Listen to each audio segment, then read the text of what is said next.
Janina Ripoll es quien nos acompaña ahora, es de la Universidad Nacional de San Juan.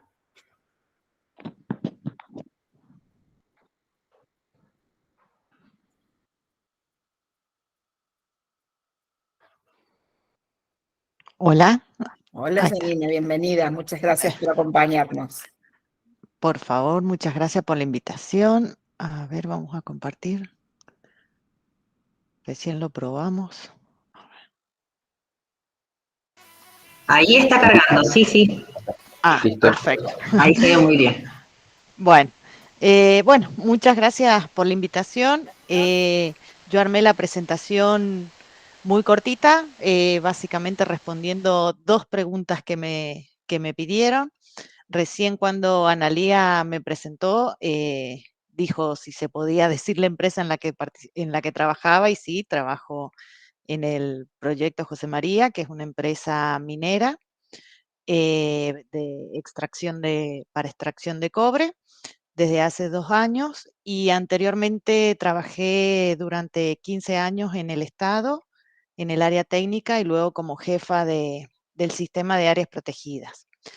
Así que un poco para contextualizar cuál era mi respuesta a las dos preguntas que me pidieron que hiciera un poco hincapié, era comentar un poco las actividades que realizaba anteriormente en el Estado y que realizo ahora como parte de una empresa privada. Y siempre digo que son las mismas tareas, que son estas que están listadas ahí en la presentación. Por un lado, la evaluación y la realización de informes de impacto ambiental. Cuando uno estaba en el Estado era más evaluación y ahora más de realización.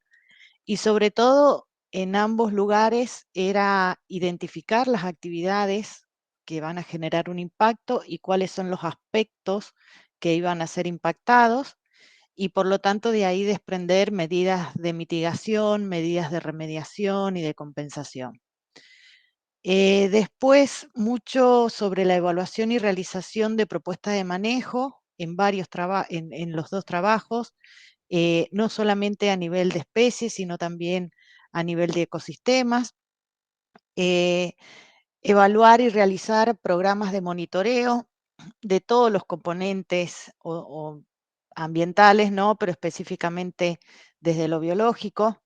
Un poco para comentarles, en la empresa que trabajo, una empresa que tiene 4 biólogos, que estamos en planta permanente.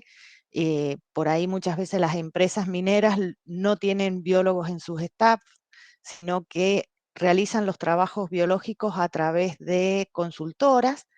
Entonces esto como que es bastante novedoso en el sector, de que hayan tantos biólogos, y que le da una impronta y una mirada muy particular. Lo mismo me pasó en su momento en el Estado, cuando yo empecé a trabajar en la Secretaría de Ambiente. Fue una de las primeras contratadas como bióloga, de hecho, cuando entré todavía era estudiante, y ahora creo que no me equivoco en decir que al menos en la Secretaría de Ambiente de San Juan hay al menos 15 biólogos trabajando. Entonces, claramente muestra cómo el biólogo va ganando o recuperando los espacios que nos competían, pero que antes utilizaban seguramente ingenieros agrónomos u otras profesiones.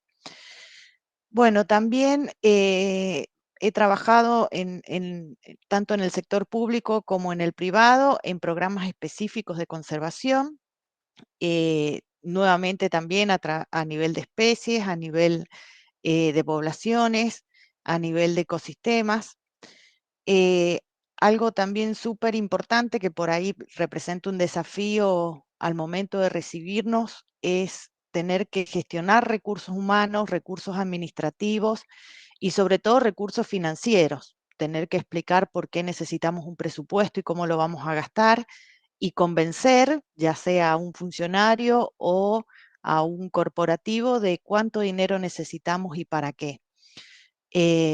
Ni hablar del desafío que representa también administrar los recursos que tenemos. Uno pasa de estar en el Estado, donde a veces hay una camioneta para compartir entre muchas áreas, y lo mismo también pasa en el sector privado. O sea, son dos realidades bastante similares.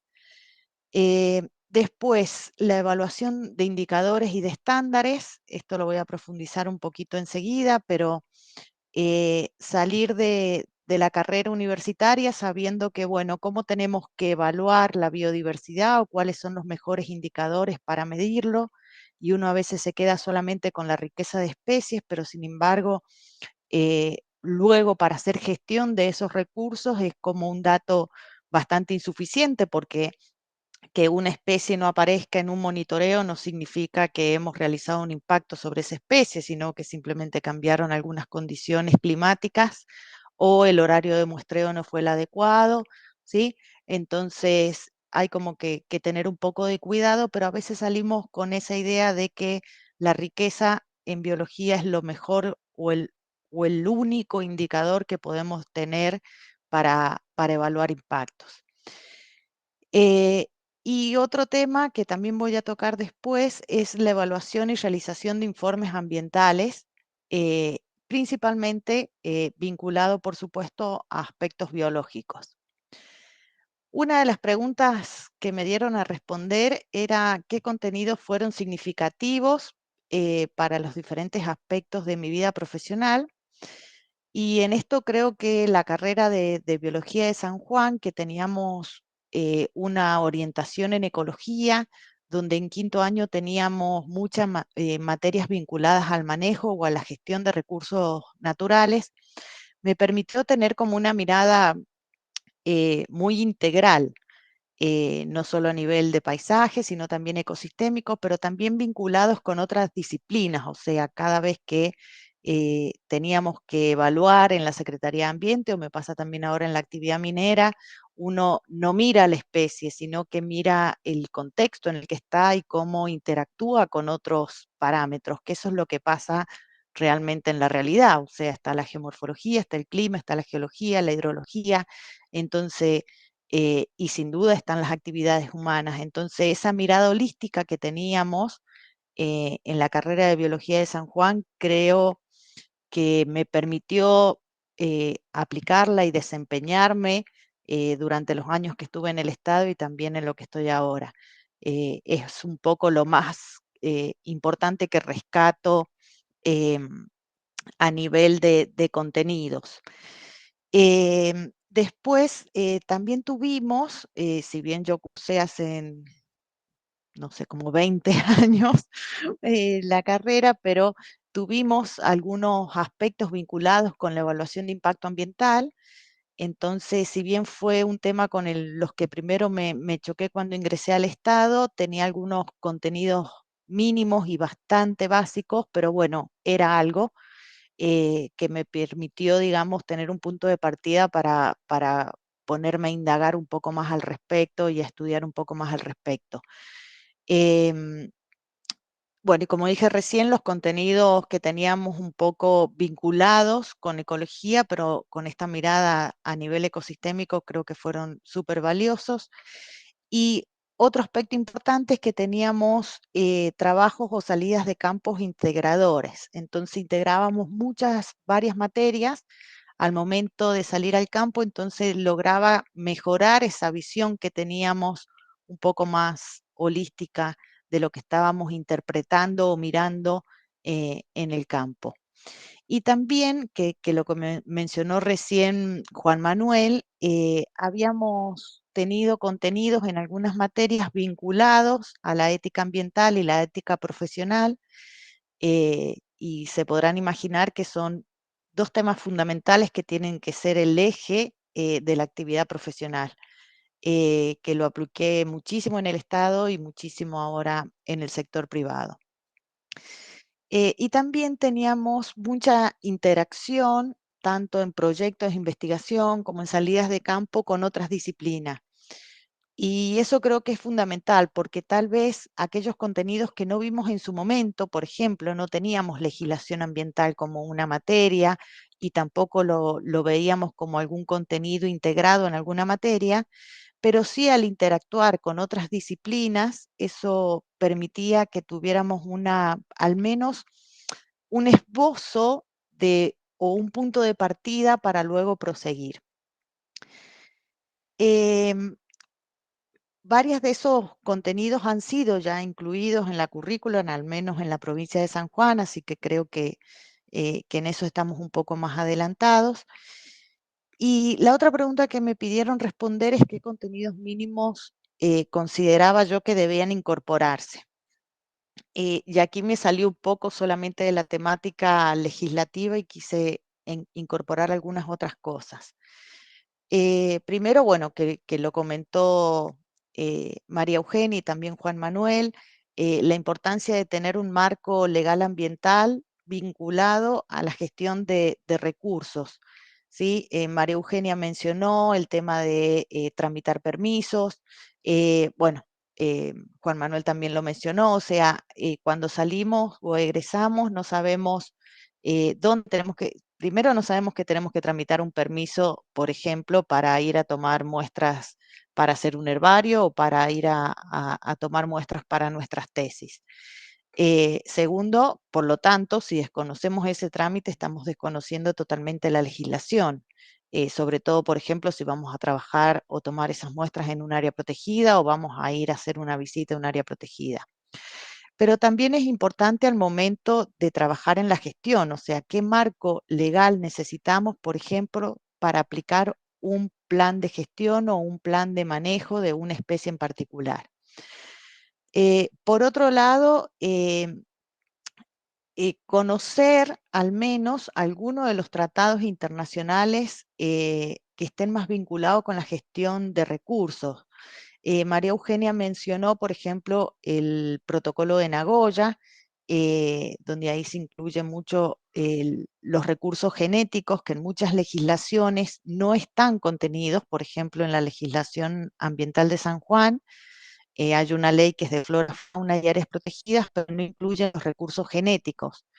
Entonces, conocer que hay un tratado internacional al respecto ayuda a tener un marco de cómo manejar esos recursos o qué pasa cuando pedimos una autorización que tiene que ver con recursos genéticos o si uno trabaja en el Estado tiene que otorgar una autorización al respecto. Ni hablar si son muestras que tienen que salir del país, donde tiene que intervenir Cancillería, o sea, hay como un montón de pasos que hay que seguir, ya sea como investigador o como autoridad de aplicación para poder otorgar esas autorizaciones. Después, obviamente, incluir más seguramente como una materia más que como contenido tal vez aislados, lo que tiene que ver con la evaluación ambiental, con la identificación de los impactos, incluyendo una visión, como dice ahí, holística, que tenga no solamente contemplar la interacción con otras disciplinas, sino también incluyendo todos los componentes, o sea, no solamente hablar de una especie particular, sino, bueno, cómo esos impactos tienen una injerencia a nivel de cuenca, a nivel de ecosistemas. Em, bueno, la gestión ambiental en sí, en el marco de manejo de los recursos. El otro día estuvimos en las charlas que daba el FABio en Tucumán y habían biólogos trabajando en lo que es gestión de residuos. El tema residuos es algo que prácticamente no se aborda en las carreras de biología, eso como un ejemplo solamente vinculado a la gestión ambiental. Que hay carreras específicas claramente de gestión ambiental, pero los biólogos, si uno vamos a las incumbencias que tenemos o los alcances del título, figura la gestión ambiental ahí, sin embargo no tenemos muchos contenidos mínimos vinculados a eso. Bueno, mencioné un poco recién el tema de la tramitación de los permisos ante las autoridades de aplicación. Conocer estándares e indicadores de biodiversidad que estén vinculados a actividades productivas de cada región.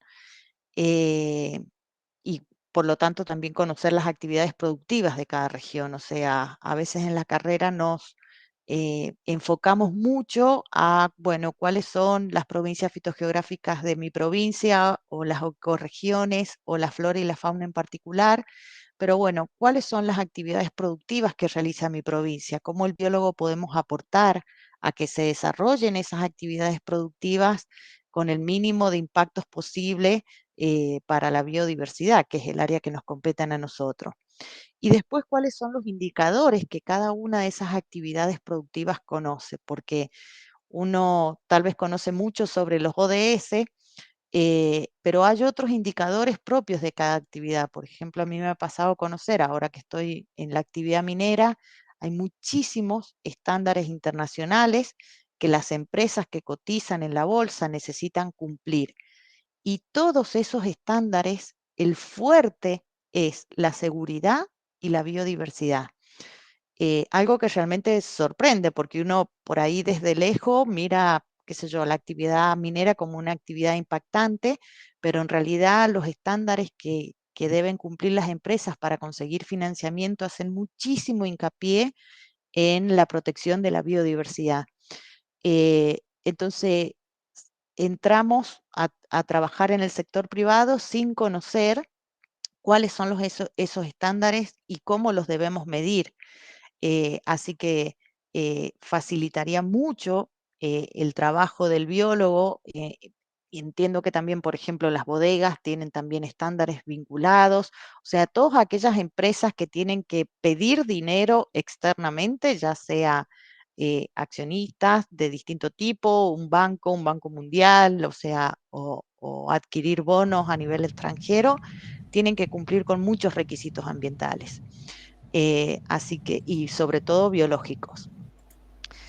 Después, como establecer o tener algunos contenidos vinculados a cuáles son las formas concretas de evaluar el estado de la biodiversidad, y es lo que mencionaba recién a través de indicadores, cuáles son los mejores indicadores que me permiten medir el impacto de una actividad y también medir en qué estado se encuentra la biodiversidad en el sector donde estamos trabajando y en todos los niveles, no solamente como mencionaba recién, que daba el ejemplo de a nivel de riqueza de especies, sino bueno, cómo podemos buscar indicadores que sean más integrales, que nos permitan tener una visión general de ese estado.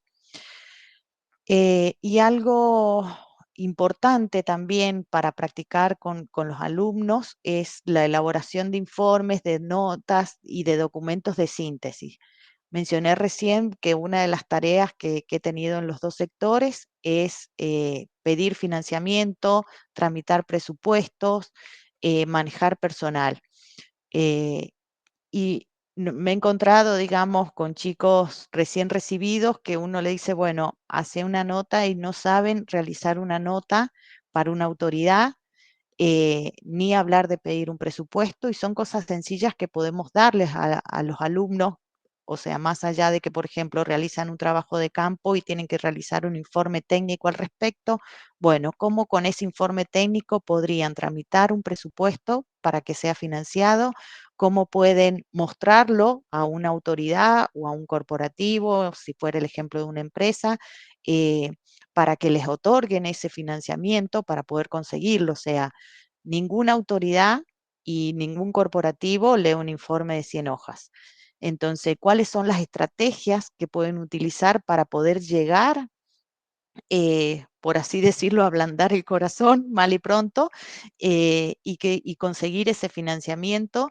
Y también cómo mostrar sus resultados? O sea, uno tiene reuniones donde en 5 minutos tiene que ser claro, concreto y mostrar en qué avanzó y qué le está faltando.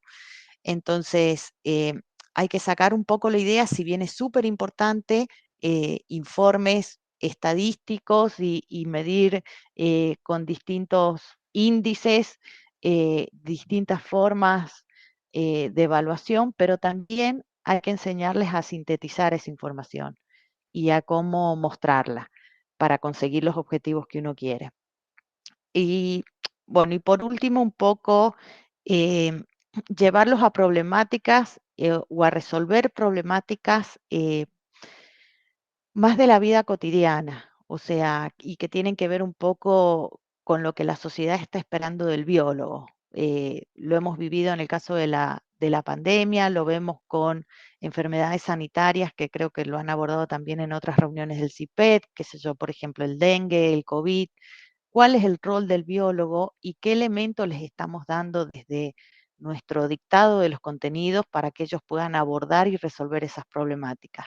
Lo mismo pasa con actividades productivas, digamos. Bueno, una empresa los contrata y tienen que resolver o identificar en realidad los problemas que genera una actividad, que genera, por ejemplo, una perforación. Bueno, ¿qué aspectos biológicos van a estar afectándose? ¿Cómo los voy a manejar y cómo los voy a minimizar?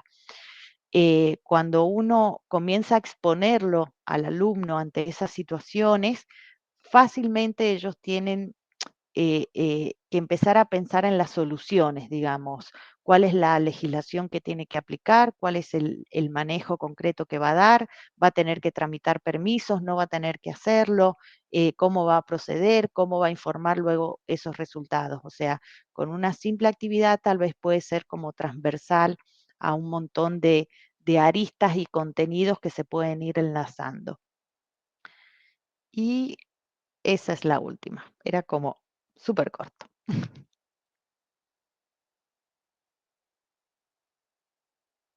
Muchísimas gracias, Janina. Muy buena tu mirada desde ambos lados. Bueno. Muchas gracias. Bueno, nos queda nuestro último panel, que en este caso lo van a compartir Federico y María Ángeles. Bueno, buenas tardes. No sé, María Ángeles, si querés ir arrancando vos con la primera parte y luego continúo yo con la otra parte de contenidos.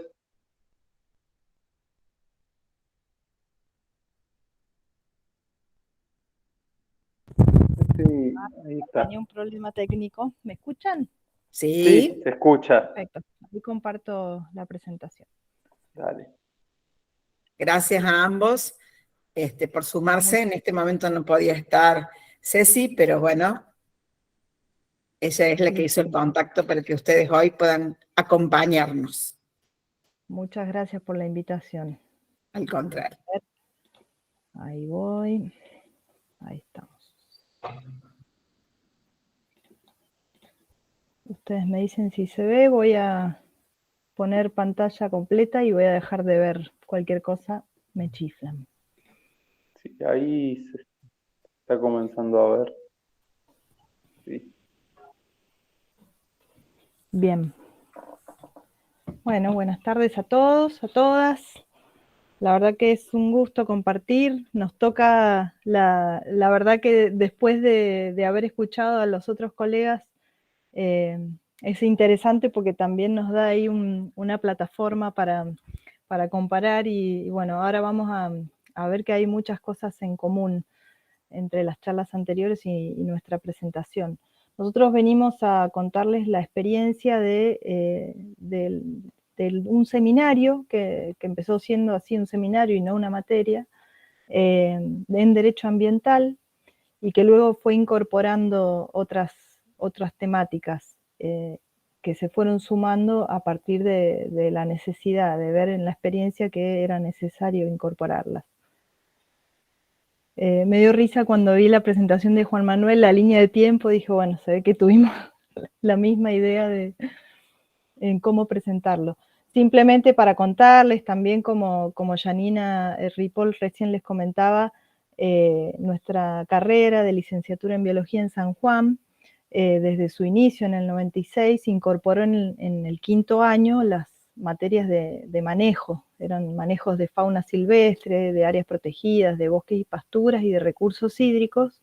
Eran materias anuales donde como estudiantes teníamos la oportunidad de, digamos, de recorrer toda una experiencia de campo muy aplicada, ¿sí? De toda la síntesis de lo que veníamos viendo en el resto de la carrera, aplicada a problemáticas concretas en el territorio.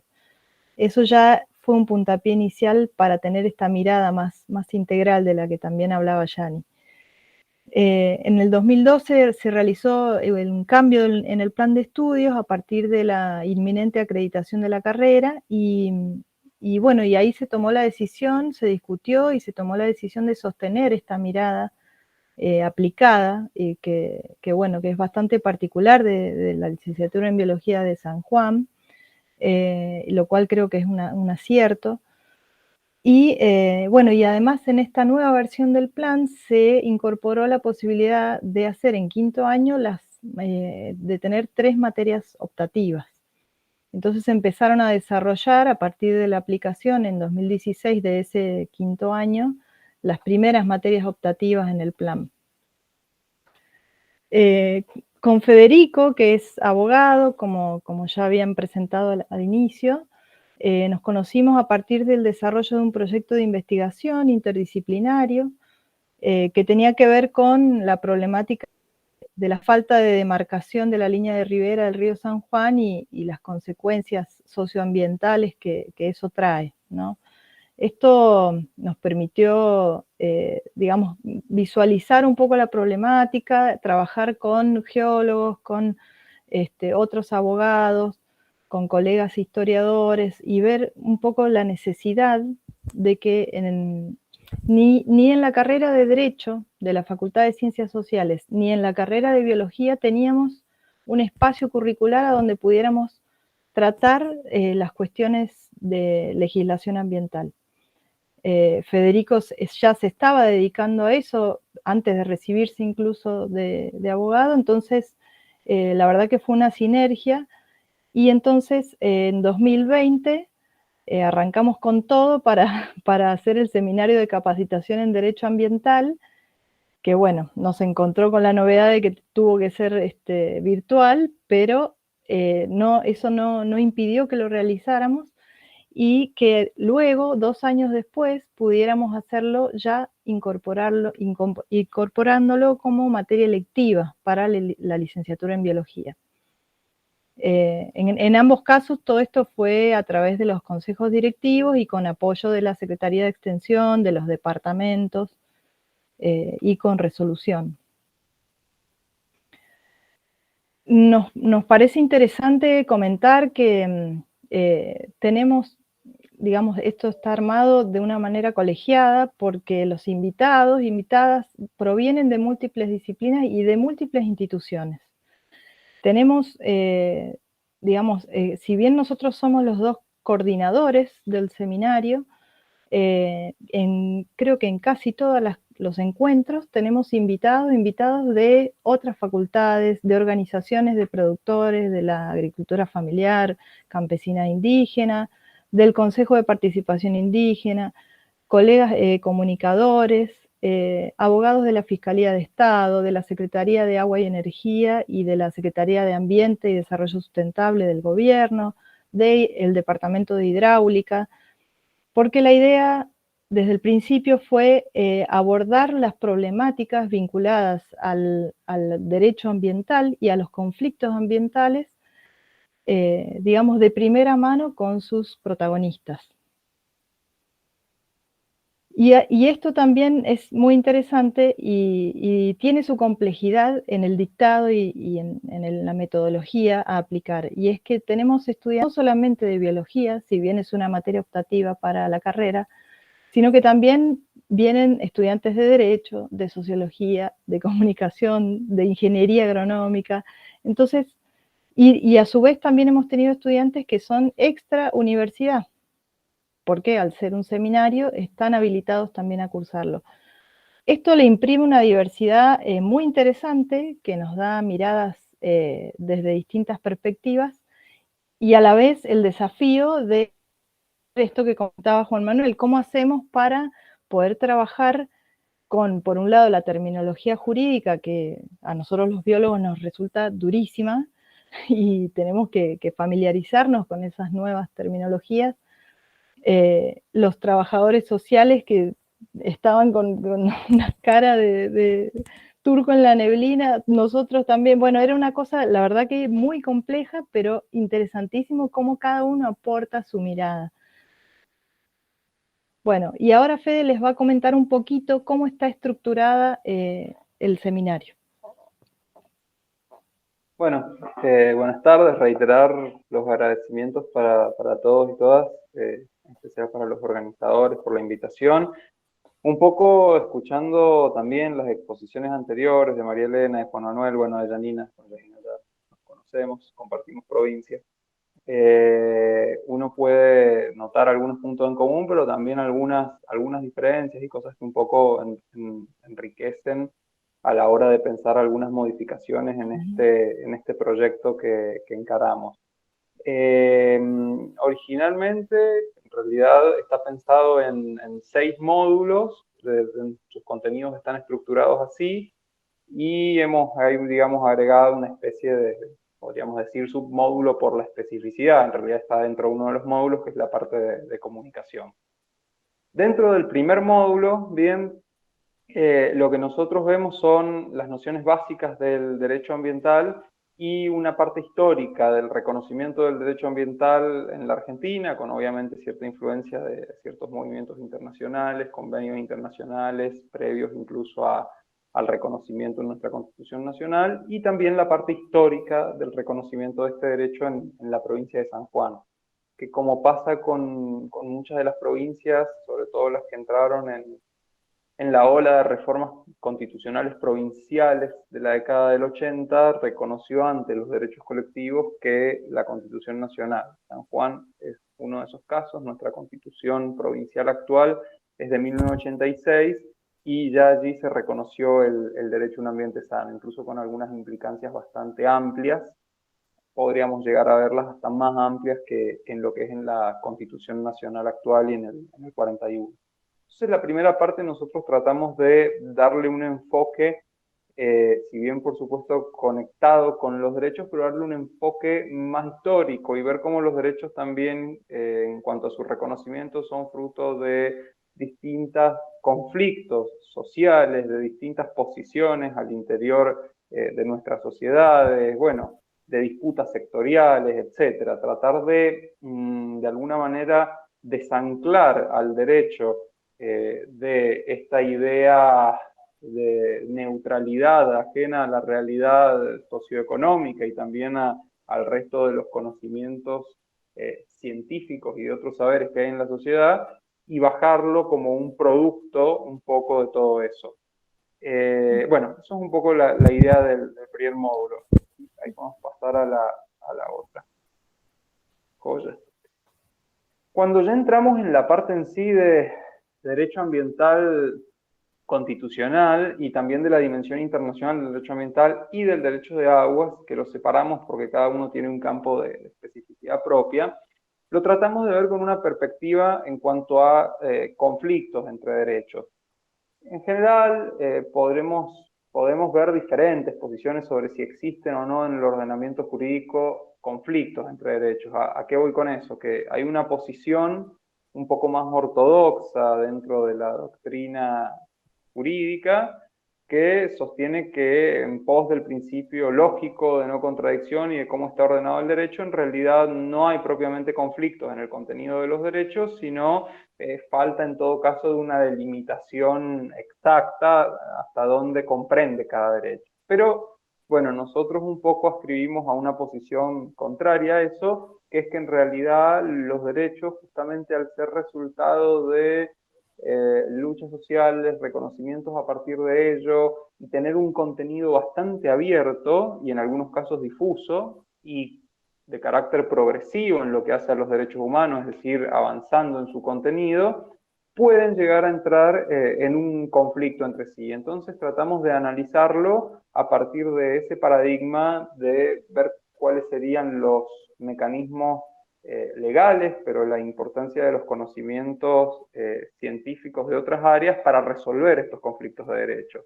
Porque pareciera que si no, muchas veces la incorporación del artículo 41 en la Constitución Nacional zanjó todo debate y en realidad no es así. Lo que hizo fue jerarquizar al grado constitucional el derecho al ambiente sano, pero de alguna manera acrecentó el nivel de fusión y tensión y síntesis de diversas tradiciones que es nuestra Constitución Nacional. En general, vamos a encontrar muchos constitucionalistas que reconocen a la Constitución originaria, la de 1853-1860, como una constitución liberal conservadora.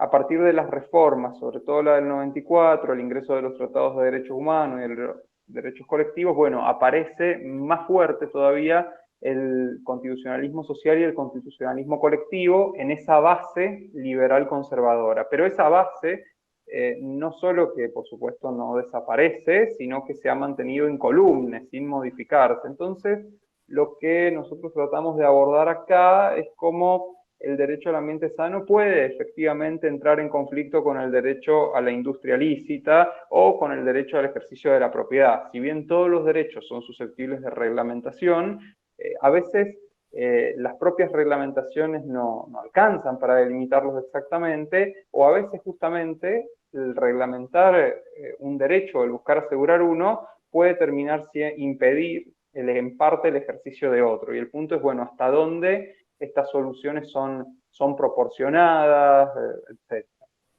etc. Bueno, después en la parte de aguas, digo, hay una cosita más puntual. Ahí, así que dejamos a la otra. Bueno, el otro módulo tiene que ver específicamente con las leyes de presupuestos mínimos. Bueno, una aclaración importante. En varios de los módulos tratamos de tener, como decía María Ángeles, invitadas de distintas áreas, y tratamos en algunos que lo que expongan no sea solo una cuestión en términos teóricos, sino experiencias prácticas de gestión o de vivencias sectoriales también, como es en el caso, por ejemplo, de los pueblos indígenas, etc. Bueno, y acá con los presupuestos mínimos se nos da uno de los grandes conflictos legales que tenemos desde la reforma del 94, que es un conflicto en términos de competencias, justamente, entre nación y provincias, porque, como bien debemos saber, eso está bastante instalado, aunque no seamos abogados, la reforma del 94 incorporó el reconocimiento al dominio originario de las provincias sobre los recursos naturales, pero también el 41 estableció la competencia de la nación para dictar estas leyes de presupuestos mínimos de protección ambiental, que del 2002 en adelante ya tenemos un cuerpo normativo bastante amplio, con algunas leyes que incluso han llegado a prohibir determinadas actividades en ciertas zonas, como ha sido, por ejemplo, el caso de la ley de glaciares y ambiente periglacial. Entonces, eso genera una tensión competencial entre la nación y las provincias, ¿bien? Porque si bien la Constitución pareciera decir, bueno, no, el dominio es de las provincias, entonces no hay problema, lo que hace la nación es dictar un presupuesto mínimo, que es un umbral básico de protección para que haya una uniformidad en todo el territorio. Claro, pero la discusión legal, que no, por supuesto que no sé si la zanjemos alguna vez, porque también tiene que ver con cómo van evolucionando las sociedades, cambiando sus pareceres, etcétera, es hasta dónde puede llegar ese umbral básico. Y una pregunta que normalmente surge con mucha claridad es, bueno, el umbral básico puede ser prohibitivo de actividades, es decir, las leyes de presupuestos mínimos pueden prohibir actividades directamente o solo pueden regular requerimientos para que esas actividades se hagan. Bueno, esa es una discusión en donde no vamos a ahondar ahora por razones de tiempo, pero que nosotros tratamos de abordar en el seminario mostrando un poco las dos posiciones. Bueno, aquí, de hecho, la hemos tenido en su momento de invitada a Janine en una de las experiencias que tuvimos. Abordamos lo que es áreas protegidas, la legislación y la administración, abordamos lo que son las leyes locales y también las principales problemáticas ya en términos de administración, que muchas veces tienen que ver con la falta de planes de manejo de esas áreas protegidas.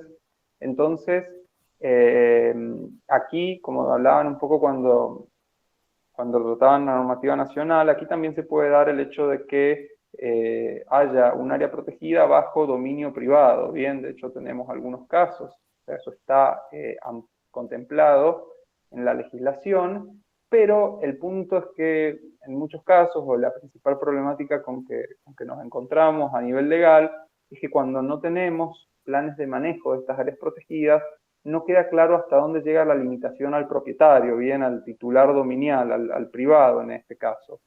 Porque, a su vez, esta limitación es extrema, o es muy gravosa, por no decir extrema, es muy fuerte, eso puede venir en que ese titular, ese propietario, plantee quizás una acción de expropiación inversa incluso, es decir, bueno, me están vaciando de mi dominio, habiendo declarado esto área protegida, pero sin expropiármelo, entonces es como que en realidad se están ahorrando el pago de la expropiación, pero no me están dejando utilizar nada. Bueno, la forma de resolver un poco eso, o determinarlo, a veces tiene que ver con los planes de manejo, pero justamente a veces los planes de manejo, si tienen que ser tan restrictivos, no van a poder, o sea, podrían llegar a significar una queja de parte del particular o la necesidad de una expropiación. Por eso, bueno, este es otro de los temas que tratamos de abordar ahí entre los conflictos también entre los titulares de dominio y las restricciones a ese dominio en pos de la protección de ciertas áreas. Bueno, y después vemos específicamente lo que tiene que ver con regulación jurídica del agua. Como decíamos recién, la idea de separar derecho ambiental de derecho de agua es porque tienen dos objetos diferentes. El derecho de agua incluso es mucho más antiguo en su reconocimiento, con un paradigma marcadamente dominial en su origen, o sea, de explotación a partir de tener la titular del dominio, incluso el dominio público. Y lo que tratamos de ver ahora es cómo el paradigma ambiental viene a impactar en este uso histórico del agua, pero viene a impactar ya habiendo ciertos usos consolidados. Por ejemplo, en la provincia de San Juan, nosotros tenemos declaradas agotadas el otorgamiento de concesiones para uso agrícola de agua superficial para todas las cuencas de los ríos San Juan y río Jáchar, que son los principales de la provincia, en lo que refiere a uso agrícola, porque hubo un sobreotorgamiento en realidad de concesiones durante el siglo XX que hoy, en términos legales de derechos, por supuesto que no se está entregando eso, el río San Juan tiene otorgado 3 veces su caudal, bien como nivel máximo. Entonces, ese desorden de títulos concesionales que a su vez fueron otorgados a perpetuidad, inherentes a los inmuebles y con toda una serie de cuestiones de seguridad jurídica para el propietario, bueno, genera un modelo bastante rígido que en cierta medida o en gran medida se resiste a permearse, a ser permeable a los nuevos paradigmas ambientales y la idea de manejar el agua con una faceta que tenga en cuenta el impacto en la biodiversidad, el manejo integrado de cuencas hídricas, etc. Bueno, creo que nos quedan 2 nada más de estos. Bueno, ahí no sé, María Ángel, si vos querés comentar un poco Sí. esto. Sí, contarles que esto lo incorporamos en la última versión del seminario porque, bueno, aparecía mucho el tema de, sobre todo del acceso a la información, a la ley de acceso a la información ambiental, los temas de la participación ciudadana a través de, por ejemplo, la Defensoría del Público, que se está incorporando fuertemente en sus audiencias públicas la temática de la información ambiental, la comunicación en temas ambientales. Así que bueno, decidimos invitar para esta temática a una colega comunicadora que la verdad que fue muy interesante su intervención y me parece que la vamos a sostener.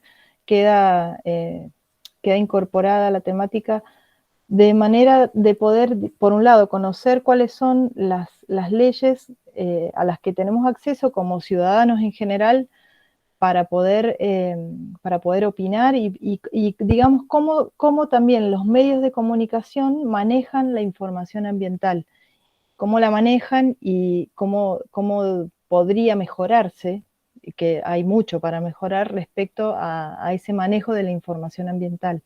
Así que, bueno, pudimos hacer un análisis, digamos, pormenorizado de esta temática.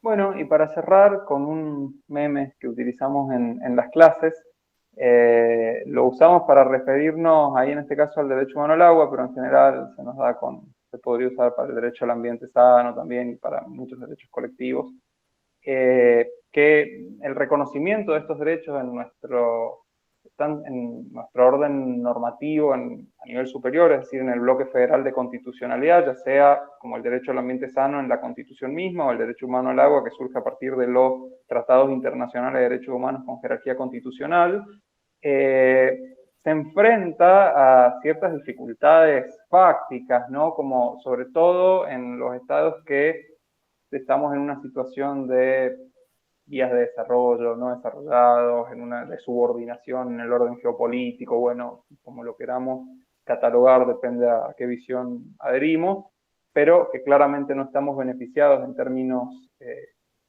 geopolíticos y económicos internacionales, y eso impacta en la posibilidad de tener recursos materiales concretos para satisfacer ciertos derechos, y también en muchas veces la necesidad de ser más flexibles con ciertas actividades, para tolerar muchas veces ciertos pasivos ambientales en pos de generar actividades económicas y satisfacción de otros derechos sociales, como tiene que ver con el trabajo, que pueden en ciertos casos conflictuar con el acceso al ambiente sano, o también el derecho humano al agua, no solo en lo que hace por ahí con su contenido para abastecimiento poblacional, que en algunos casos está avanzado o más reconocido e incluso también más satisfecho, sino con lo que hace muchas veces con el contenido del derecho humano al agua para la satisfacción de usos agrícolas de subsistencia, por ejemplo, para la agricultura familiar, campesina e indígena, ¿bien? Entonces, un poco esa es la reflexión con que nosotros también solemos cerrar el seminario, y quizás las principales dificultades con que nos encontramos tiene que ver con, primero, que efectivamente los estudiantes de biología obviamente no son estudiantes de derecho, y hay mucha terminología y vocabulario que hay que irlo llevando de a poco, y que para poder comprender ciertas temáticas, bueno, necesariamente un poquito se tiene que asimilar, y esa asimilación lleva un tiempo para digerirlo, por ahí no es tan automático, y obviamente que los tiempos del seminario son acotados, son reducidos. Por otro lado, el hecho de que la diversidad de público, porque tenemos en biología, como bien decía María Ángeles, es propiamente una materia optativa, pero para abogacía es un seminario, pero también al ser un seminario está abierto a otro público. Entonces, bueno, a veces cuando uno prepara la clase, o cuando la da, o mismo los invitados que tenemos, la idea es tratar de decir algo interesante también para un estudiante de abogacía, que quizá hay muchos conceptos básicos que ya maneja de otras materias, pero otros más particulares del tema no, pero a la vez sin irse a conceptos que den por sabidos un montón de cuestiones legales que por supuesto que un estudiante de biología no va a haber visto todavía a lo largo de su carrera, y que hay que tener una noción básica antes de pasar a otros análisis. Pero bueno, creo que como conclusión, al menos de mi parte, ahí seguramente María Ángeles también compartirá algo, es una experiencia que ha sido bastante grata y que nos ha resultado bastante interesante, porque además permite analizar el derecho desde una perspectiva más crítica. Si nosotros vemos las normativas que tenemos, a veces tienen muchas incongruencias. Por ejemplo, algo muy básico y general, con esto cierro mi parte, el Código Civil y Comercial estableció históricamente que el agua subterránea es dominio público. No obstante, el Código Histórico hasta 2015 establecía que las aguas que nacían y morían dentro de una misma heredad, esos eran los términos, eran de dominio privado. Eso cambió un poquito, porque ahora si el agua forma cauce natural no es de dominio privado, es de dominio público. Pero si hay un agua que técnicamente, no sé cuál nos formaría cauce natural, pero pongámosle que no forma un cauce natural, o como era antes, que nacía y moría en la misma heredad, bueno, desde que esa agua brota ahí superficialmente, es privada, se percola en la misma propiedad, entonces es privada, ahí en ese caso, pero una vez que percola, está bajo tierra, es subterránea, es subsuperficial, entonces es pública. Bueno, claramente los abogados no deben haber entendido mucho, yo tampoco se entienda tanto, de un manejo integrado de cuencas hídricas y demás, entonces también es bueno ver cómo el derecho es muy imperfecto, por supuesto, pero también ha perdido, o sea, necesita regulaciones y de otras áreas científicas, y también es bueno que participen estas otras áreas en la conformación del derecho para que esas cosas en cierta medida no se repitan. Bueno, eso como conclusión de mi parte. Sí, yo agregar que en este último módulo, sobre todo, el trabajo es donde se plantea el trabajo final para los estudiantes, y tiene que ver justamente con el abordaje de un conflicto ambiental específico, ya sea del territorio provincial o nacional, y ahí, bueno, eso lo elige cada equipo de trabajo, que en general se conforman equipos de trabajo interdisciplinarios entre los estudiantes, y eso genera una interacción que desde ya es muy interesante para ellos. Y además, digamos, el énfasis en que al ponerse a analizar los conflictos se empiezan a ver esta cuestión de que el derecho y las leyes y todo el marco normativo se genera, como decíamos al principio, de manera situada por personas que tienen una perspectiva particular y que no conforman un marco rígido, sino que, digamos, nosotros, incluso como biólogos y biólogas, podemos ser partícipes de la generación de nuevas normativas. No solo participando en comisiones que hayan conformado los legisladores, sino proponiendo nuevas normativas, desde, por supuesto, siempre el trabajo interdisciplinario, y eso lo resaltamos muchísimo en todo el seminario. Así que bueno, eso sería un poco la presentación. Muy Gracias, bien. muchas gracias. Muchas gracias a ustedes, chicos. Muchas gracias. Bueno, Analía, ¿podemos permitir las preguntas? Sí, claro. Por supuesto, si alguno tiene alguna pregunta para realizar, tenemos un ratito para que Muchas puedan gracias a hacerlo. todos los que se han sumado. Muchísimas gracias a los panelistas porque nos han dado una mirada amplia, diversa, completa. Es muy, muy enriquecedora.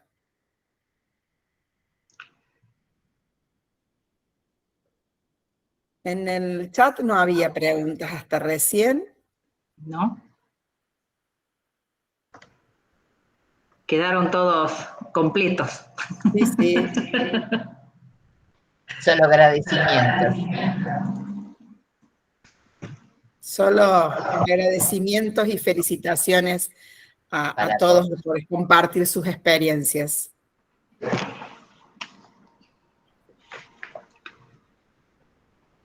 Bueno.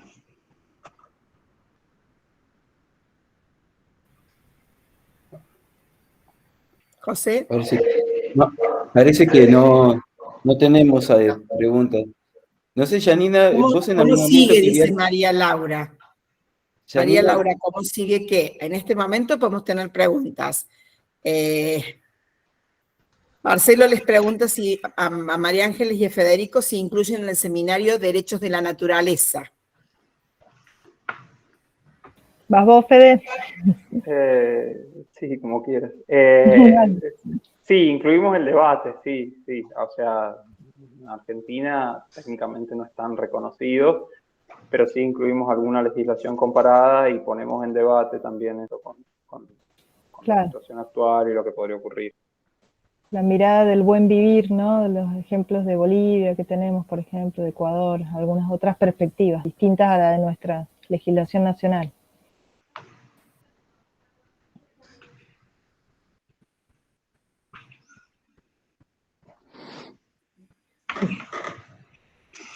Bueno, José.